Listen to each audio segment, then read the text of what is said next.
La Genèse, chapitre 8. Dieu se souvint de Noé, de tous les animaux et de tout le bétail qui était avec lui dans l'arche.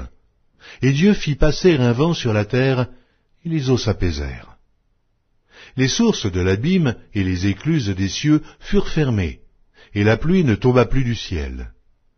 Les eaux se retirèrent de dessus la terre, s'en allant et s'éloignant, et les eaux diminuèrent au bout de 150 jours.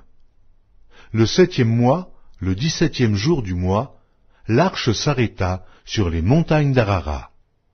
Les eaux allèrent en diminuant jusqu'au 10e mois.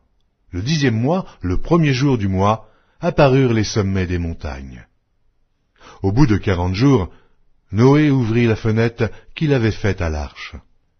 Il lâcha le corbeau, qui sortit, partant et revenant jusqu'à ce que les eaux eussent séché sur la terre.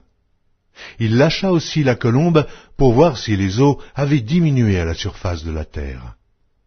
Mais la colombe ne trouva aucun lieu pour poser la plante de son pied, et elle revint à lui dans l'arche, car il y avait des eaux à la surface de toute la terre. Il avança la main, la prit, et la fit rentrer auprès de lui dans l'arche. Il attendit encore 7 autres jours, et il lâcha de nouveau la colombe hors de l'arche. La colombe revint à lui sur le soir, et voici, une feuille d'olivier arrachée était dans son bec. Noé connut ainsi que les eaux avaient diminué sur la terre. Il attendit encore 7 autres jours, et il lâcha la colombe, mais elle ne revint plus à lui. L'an 601, le 1er mois, le 1er jour du mois, les eaux avaient séché sur la terre. Noé ôta la couverture de l'arche, il regarda et, voici, la surface de la terre avait séché. Le 2e mois, le 27e jour du mois, la terre fut sèche.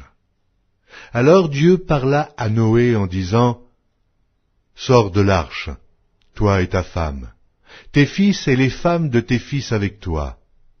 Fais sortir avec toi tous les animaux de toute chair qui sont avec toi, tant les oiseaux que le bétail, et tous les reptiles qui rampent sur la terre.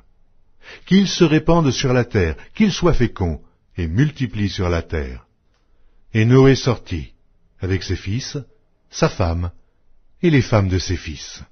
Tous les animaux, tous les reptiles, tous les oiseaux, tout ce qui se meut sur la terre selon leur espèce, sortirent de l'arche.